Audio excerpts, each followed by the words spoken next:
உலகம் முழுவதும் உள்ள சன்லைஃப் தொலைக்காட்சி நேயர்களே, உங்கள் அனைவருக்கும் வணக்கம். இது நாட்டு மருத்துவம், நலம் தரும் மருத்துவம். எல்லோருக்கும் ஏற்ற பக்க விளைவுகள் இல்லாத, பாதுகாப்பான, பணச்செலவுகள் இல்லாத மருத்துவம். எளிய மருத்துவ குறிப்புகளை இந்த நிகழ்ச்சியிலே நாம் ஒவ்வொன்றாக பார்த்து பழகி பயன்பெற்று வருகின்றோம். இன்று சில மருத்துவ கருத்துக்களை நாம் தெரிந்து கொள்வோம். ட்ரிபுலஸ் டெரஸ்ட்ரிஸ் என்று தாவர பெயராலே சுட்டப்பெறுவது சிறு நெரிஞ்சில். இதை யானை வணங்கி என்று கூட சொல்லுவார்கள். யானையினுடைய கால்களிலே பட்டால் கூட அவைகளுக்கு துன்பம் தரக்கூடிய வகையிலே கடுமையான வலிமையான முட்களை பெற்றிருப்பது சிறு நெரிஞ்சில். இந்த சிறு நெரிஞ்சில் சமூலமாக எடுத்து இடித்து வைத்து கொண்டு அதனுடைய சூரணத்தை 10 கிராம் அளவு எடுத்து 1 டம்ளர் நன்கு கொதித்த நீரிலே அதை போட்டு இரவு முழுவதும் ஊற வைத்து காலையிலே அந்த தெளிந்த நீரை மட்டும் எடுத்து தேனோ பனங்கற்கண்டோ சேர்த்து உள்ளுக்கு பருகுகின்ற பொழுது சிறுநீரகத்தை பற்றிய பல்வேறு சிக்கல்கள் விலகி போகும். கற்கள் கரைந்து போகும். சிறுநீரக கற்கள் கரைந்து போகும். சிறுநீர் தாரையிலே இருக்கின்ற அடைப்பு, எரிச்சல், ரணம் இவற்றையெல்லாம் போக்கி சிறுநீரகத்துக்கு பலம் தருவது மட்டுமல்லாமல் கல்லீரல், மண்ணீரலுக்கும் பலம் தரக்கூடியதாக இந்த நெரிஞ்சில் சூரண நீர் விளங்கும் என்பதிலே ஐயமில்லை.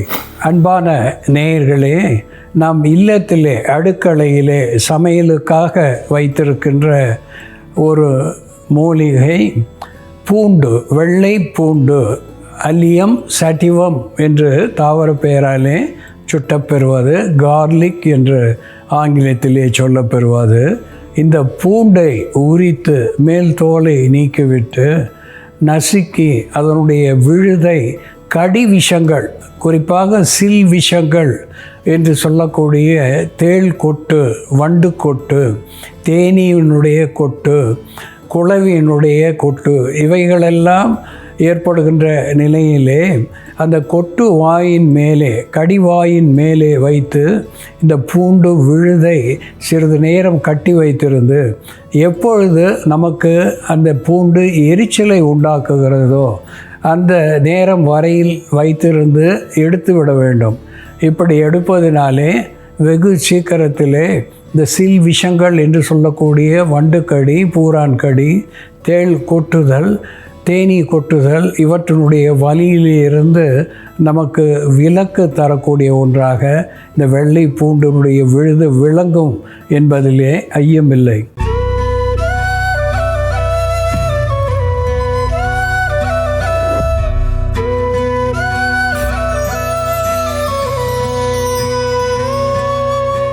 அன்பான நேயர்களே, பிராசிகா ஜென்சியே என்று தாவர பெயராலே சொல்லப்பெறுவது, மஸ்டர்ட் என்று ஆங்கிலத்திலே சொல்லப்பெறுவது, ஐயவி என்று தமிழ் பெயரையும் அது பெற்றிருக்கிறது.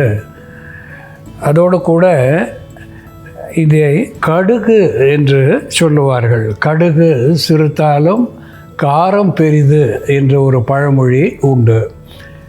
இந்த கடுகு உருவத்திலே சிறிதாக இருந்தாலும் மருத்துவ குணத்திலே மிக பெரிதாக விளங்குவதனாலே காரம் பெரிது என்று சொல்லுவது வழக்கம். இந்த கடுகை துளைத்து 7 கடலை புகுத்தி குறுகத் தரித்த குரல் என்று இந்த திருக்குறளுடைய பெருமையை சொல்லுகின்ற பொழுது அது மிக சிறிய, அதாவது 1.25 வரியிலே 7 வார்த்தைகளிலே ஒரு பெரிய கருத்தினை சொல்லுகின்றதாக குறள் அமைகிறது. இந்த குறளை சொல்லுகின்ற பொழுது கடுகுக்கு இணையாக சொல்லுகிறார்கள். மிகப்பெரிய கருத்தினை இந்த 7 வார்த்தைகளிலே சொல்லுவதனாலே கடுகை துளைத்து 7 கடலை புகுத்தி, கடுகை துளைத்து 7 கடலை அதன் உள்ளே புகுத்தி வைத்தது போல இருப்பது திருக்குறள் என்று சொல்லுவது வழக்கம். அதுபோல் இந்த கடுகு ஒரு பிளட் பியூரிஃபையர் என்கின்ற மருத்துவ குணத்தை பெற்றிருக்கிறது. உடலுக்கு உஷ்ணத்தை தரக்கூடிய ஒன்றாக இது விளங்குகிறது.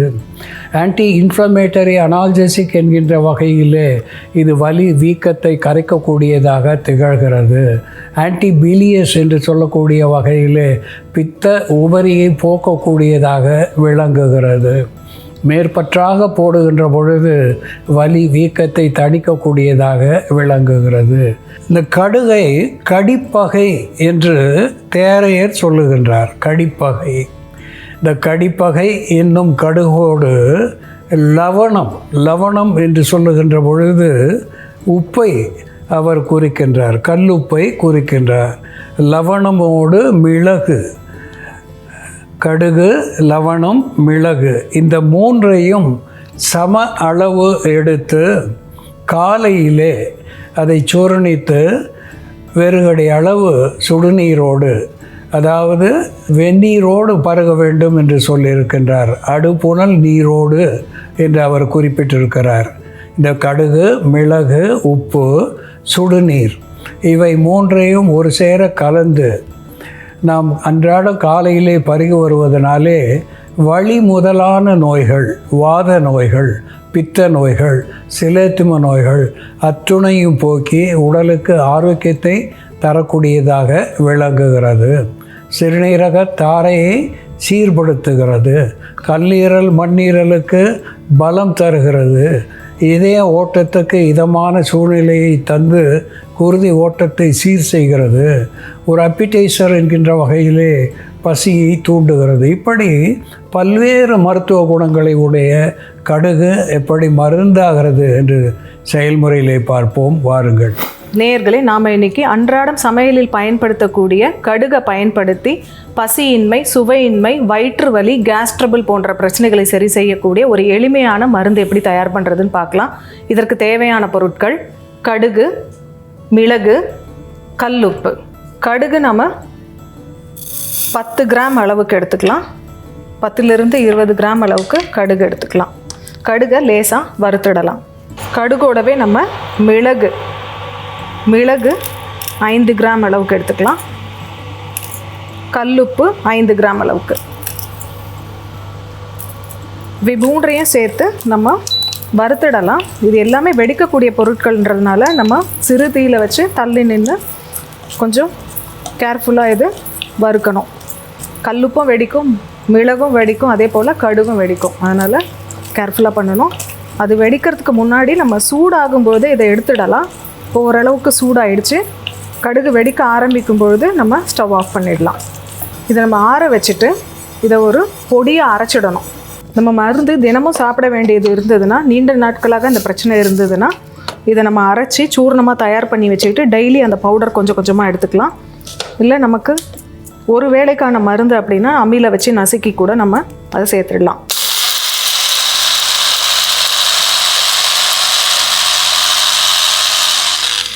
இது போன்று நம்ம சூர்ணம் தயார் பண்ணி வச்சுக்கிட்டோம்னா, இந்த சூர்ணத்தை ஒரு வெறுகடி அளவு நம்ம வெந்நீரில் கலந்து காலையில் வெறும் வயிற்றில் குடிக்கணும். அப்படி குடிச்சிட்டு வரும்பொழுது நமக்கு புளி ஏப்பம் போன்ற பிரச்சனைகள் இருந்தால் சரியாகும், கேஸ்ட்ரபிள் இருந்தால் சரியாகும். அதே போல் பசியை தூண்டக்கூடிய மருந்தாகவும் சுவையின்மையை போக்கக்கூடிய மருந்தாகவும் இருக்கும்.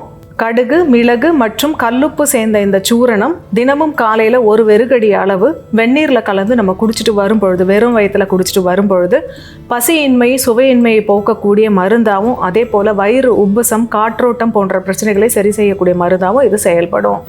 அன்பான நேயர்களே, பிராசிகா ஜன்சியே என்று தாவர பெயராலே சொட்டப்பெறுவது மஸ்டர்டு, பிளாக் மஸ்டர்டு என்று ஆங்கிலத்திலே சொல்லப்பெறுவது. இந்த கடுகை தோல் நீக்கி வெண்கடுகு என்கின்ற வகையிலேயும் நமக்கு கிடைக்கக்கூடிய ஒன்று என்பதனாலே நாம் பெரும்பாலும் சமையலுக்கு பயன்படுத்துகின்ற கருப்பு கடுகு, பிளாக் மஸ்டர்ட், அதைத்தான் நாம் இங்கே உபயோகப்படுத்தியிருக்கின்றோம். இந்த மஸ்டர்டு என்று சொல்லுகின்ற கடுகு, அதனோடு பெப்பர் என்று சொல்லுகின்ற மிளகு, காமன் சால்ட் என்று சொல்லுகின்ற கல்லுப்பு, இவை மூன்றையும் சம அளவு லேசாக வறுத்து பொடித்து வைத்து கொண்டு இதை போல சூரணமாக காலையிலே வெறுகடி அளவு வாயிலிட்டு வெந்நீர் பருகுவதனாலே முக்குற்ற தோஷங்கள் அத்துணையும் விலகி போகும் என்று சொல்லியிருக்கிறார் தேரையர்.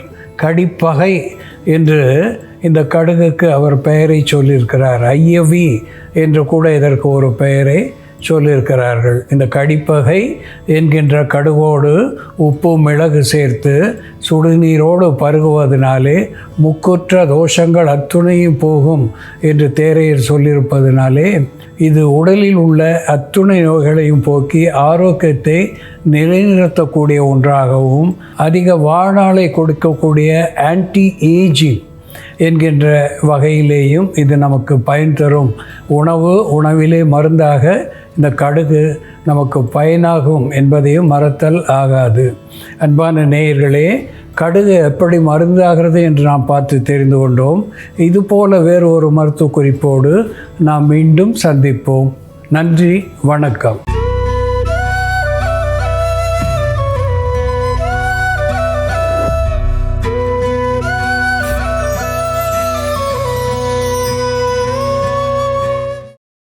இன்னும் பல வீடியோக்களை காண சன் லைஃப் சேனலை சப்ஸ்கிரைப் பண்ணுங்க.